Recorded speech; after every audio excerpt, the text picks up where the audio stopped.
जब केवल एक मनुष्य, केवल एक मानव ऐसा होता है जिसमें विवेक भी होता है, बुद्धि की प्रबलता भी होती है और जो ये अपने आज के, कल के, प्रारंभ के और बाद के भी, ये वाला प्रारंभ के और बाद के भी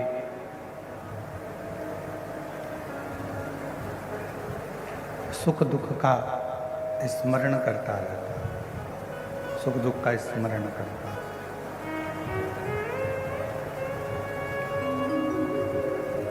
अब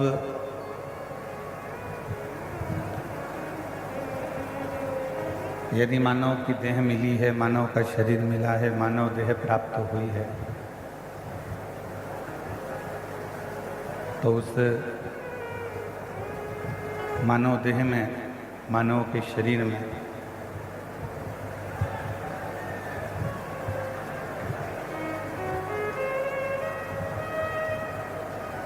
उस मानव देह में, मानव के शरीर में आप कितना भगवान का भजन करते हैं, आप कितना मंत्र का स्मरण करते हैं, ये आपके ऊपर निर्भर करता है। विद्यासागर जी महाराज ने अपनी वाणी में एक बड़ी सुंदर बात कही है।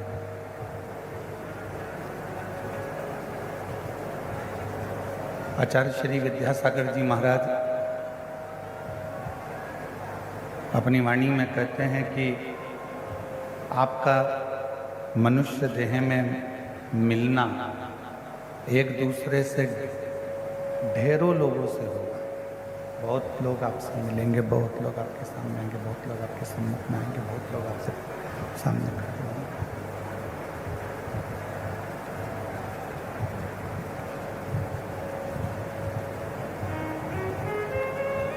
प्रतिदिन हजारों लोगों से, प्रतिदिन लाखों लोगों से आपका मिलना होगा। आचार्य श्री विद्यासागर जी महाराज अपनी वाणी में कहते हैं कि संसार में जन्म लेने के बाद ढेरों लोगों से आपका मिलना होगा, ढेरों लोग आपसे मिलेंगे, ढेरों लोग आपसे मिलेंगे। और उनके मिलने में आचार्य श्री विद्यासागर जी कहते हैं कि जितने भी संसार के लोग आपको मिले, उनके मिलने में आपको उनका केवल गुण ही देखना है, अवगुण कभी नहीं देखना ही। आचार्य श्री विद्यासागर जी महाराज केवल क्यों? भोजन करने बैठते हो,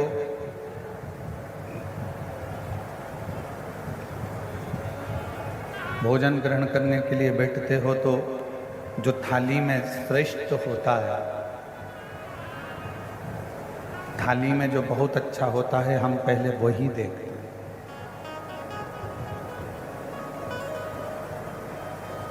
शादी आती है, विवाह शादी में हम सबसे पहले जो अच्छी साड़ी होती है पहनने के लायक, उसको ही देखते हैं।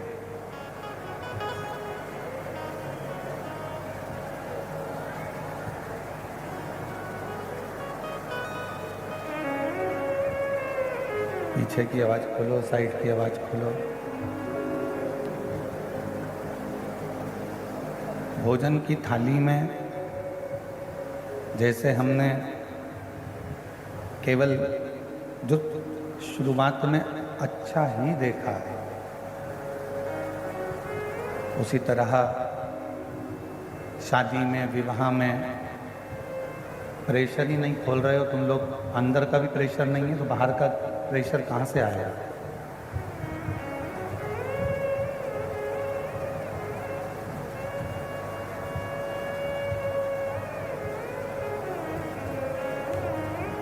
आचार्य श्री विद्यासागर जी महाराज कहते हैं कि जैसे भोजन की थाली में भोजन करने के लिए बैठे तो उसमें सर्वश्रेष्ठ भोजन को देख रहे। होली है वस्त्र पहनने के लिए, विवाह है, शादी है, तो उसमें श्रेष्ठ वस्त्र ही देख रहे।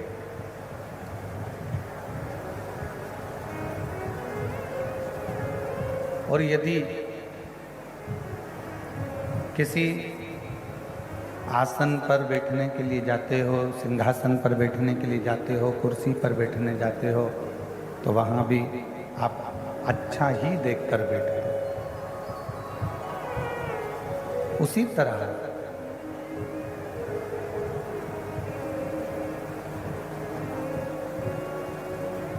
ये संसार सागर में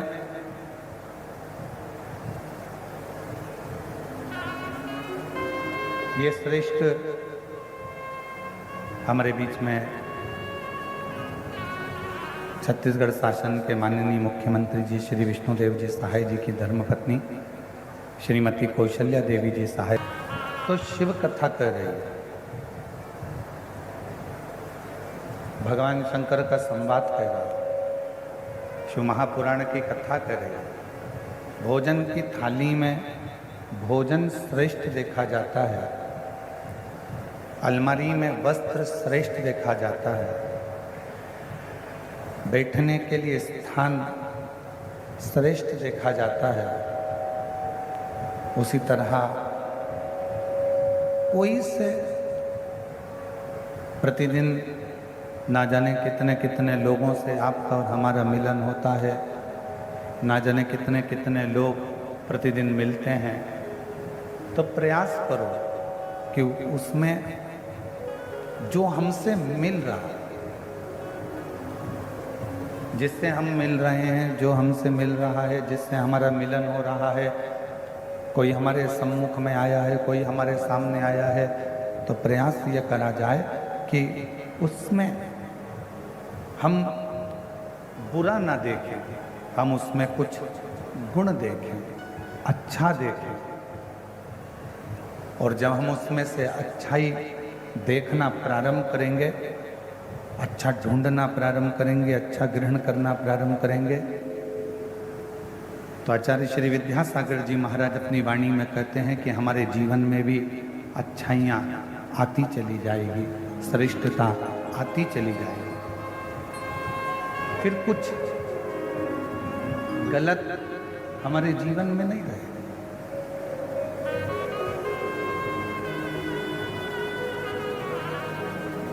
और मैंने तेरे ही भरोसे बाबा, तेरे ही भरोसे हवा बिच उड़ती जावांगी बाबा, डोर है तो छड़ी नामी कटी जावांगी।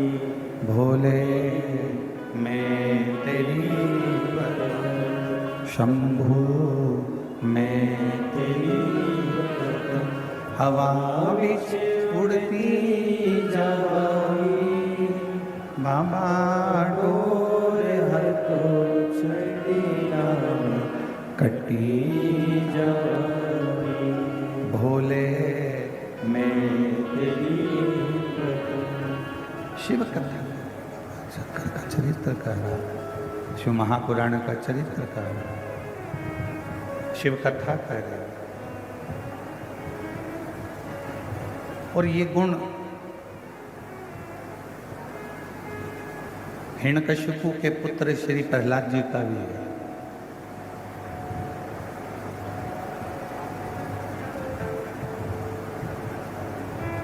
शिव महापुराण की कथा में हिरण्याक्ष के बेटे अंधकासुर और हिरण्यकशिपु के पुत्र प्रहलाद, दोनों की कथा।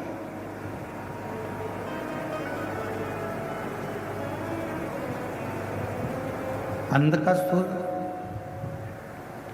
जो भगवान शंकर के नेत्र बिंदु से प्रकट हुआ और जिसको माँ जगत जननी पार्वती जी ने अपना पुत्र मान लिया,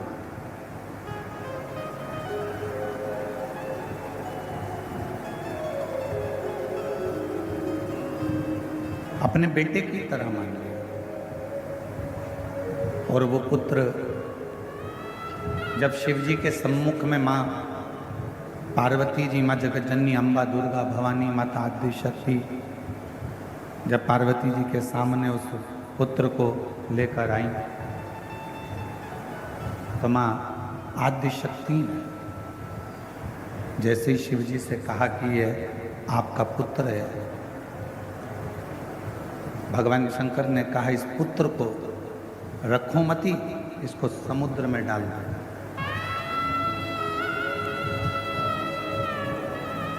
इसको रखना नहीं है, इसको समुद्र में पटक दो।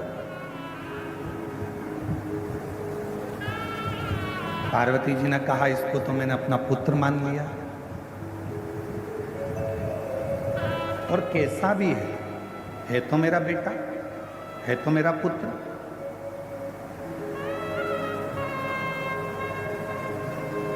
शिव कथा कहती है, भगवान शंकर का चरित्र कथा है, शिव महापुराण की कथा कहती है,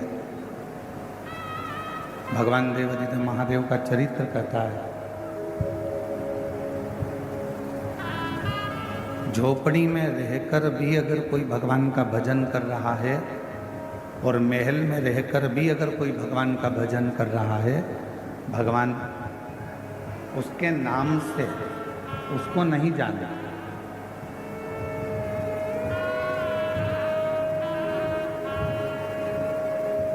एक कमलेश नाम का हजारों लोग होंगे, बिमलेश नाम के भी हजारों लोग होंगे, सुशीला नाम के भी हजारों लोग होंगे, लीलाबाई नाम के बहुत सारे लोग होंगे। हो सकता है लीलाबाई साहू या लीलाबाई शर्मा, बिमलाबाई, ओझा, एक नाम के ढेर सारे हो सकते हैं। ओझा भी बहुत हो सकते हैं, साहू भी बहुत हो सकते हैं, शर्मा भी बहुत हो सकते हैं, मिश्रा भी बहुत हो सकते हैं।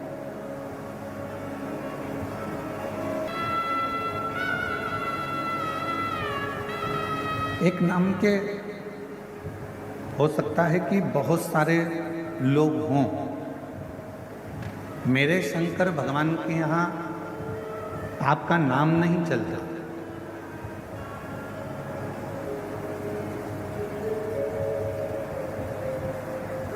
मेरे शंकर भगवान के यहाँ पर तुम्हारे नाम से कोई मतलब नहीं। मेरे शंकर भगवान के यहाँ तो केवल एक ही चीज चलती है, और वो चलता है आपके हृदय का प्रेम। आप चाहे झोपड़ी में रहकर प्रेम करो, चाहे महल में रहकर प्रेम करो, वो केवल प्रेम से रिश्ता, केवल प्रेम।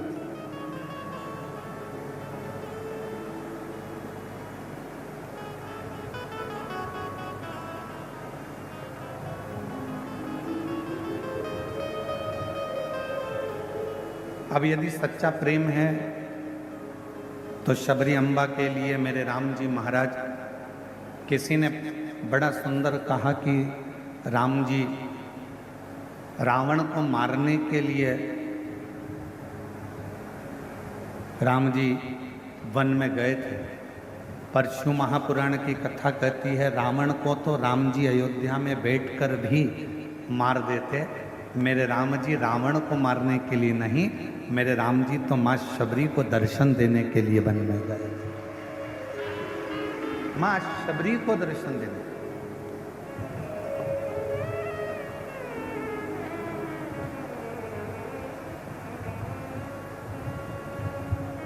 और जिसके हृदय में एक भक्ति का बल होता है, जिसके हृदय में शिव भक्ति समाहित होती है, जिसके हृदय में शंकर भगवान की एक अविरल भक्ति विराजमान होती है, उसके लिए भगवान को उसके दरवाजे तक आना ही पड़ता है। फिर निवेदन करेंगे, पहले कहा आज फिर कहते हैं, यदि आपने शिव जी को एक लोटा जल चढ़ाया है, यदि आपने भगवान शंकर का मंदिर जाना प्रारंभ करा है, तो आपको शिव जी को ढूंढना नहीं पड़ेगा। एक ना एक दिन मेरे शंकर भगवान आपको ढूंढते ढूंढते आपके दरवाजे पर आ जाए। आपको शिव को नहीं ढूंढना।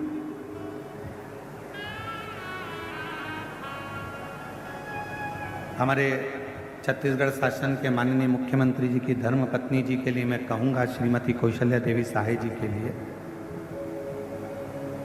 जब भी छत्तीसगढ़ में कहीं कथा होती है, दीदी मैं आपके लिए हमेशा यही नहीं, महाराष्ट्र कथा होती है तो वहाँ भी कहता हूँ, मध्य प्रदेश में हो, चाहे हरियाणा में हो, चाहे पंजाब में हो, चाहे कहीं पर भी कथा हो, मैं ये बात हमेशा कहता हूँ इस व्यासपीठ से कि कहीं पर भी कथा हो छत्तीसगढ़ में, और ज़रूरी नहीं कि केवल कथा का विशाल रूप होगा, बड़ी कथा होगी तो ही पहुँचेंगे। ये दीदी का ऐसा नेचर है, ऐसा स्वभाव है कि प्रत्येक अगर कोई आकर छोटा बच्चा भी कर देता है तो उसके यहाँ भी आकर वो खड़ी हो जाती हैं और कथा का रसतत्व।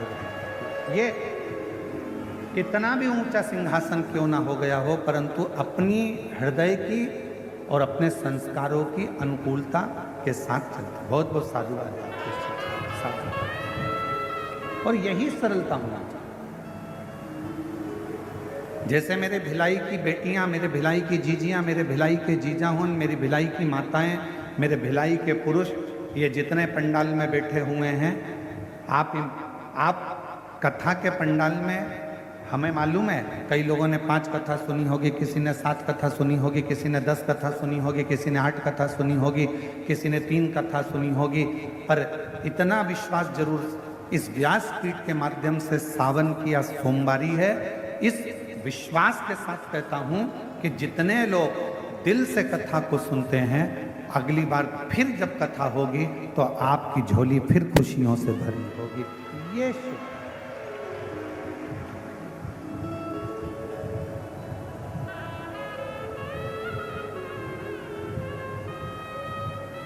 एक बहन जी ने पत्र लिखा, उस पत्र में लिखा, क्या गुरुजी इस शिव महापुराण में ऐसा क्या है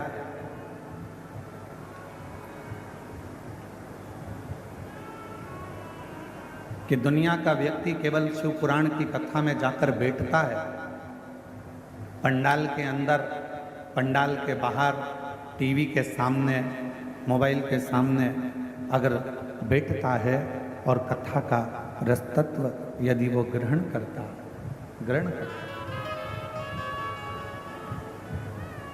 तो उसके मन की कामना पूर्ण हो जाती है। ऐसा शिव पुराण में है क्या?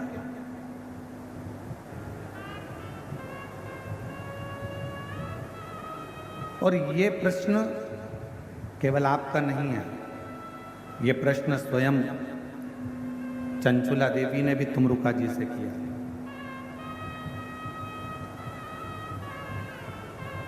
ये प्रश्न स्वयं चंचुला देवी ने तुमरुका जी से करा था कि तुमरुका जी, माँ जगतजननी पार्वती जी ने कहा है कि अपने पति के मोक्ष के लिए, बिंदु के लिए शिव महापुराण की कथा श्रवण करो। और मेरे पति ने ना तो कभी दान किया, मेरे पति ने ना कभी धर्म करा, मेरे पति ने ना कभी पुण्य करा, मेरे पति ने ना कभी सत्कर्म किया, मेरे पति ने कभी ना मंत्र जाप किया, मेरे पति ने ना कभी किसी ना मंदिर गया। फिर आखिर मेरे पति को मोक्ष कैसे मिल जाएगा?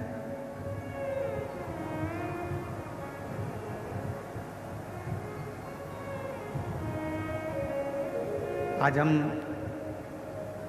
सुबह जब लिंग पुराण की कथा पढ़ रहे थे तो उसमें एक बड़ी सुंदर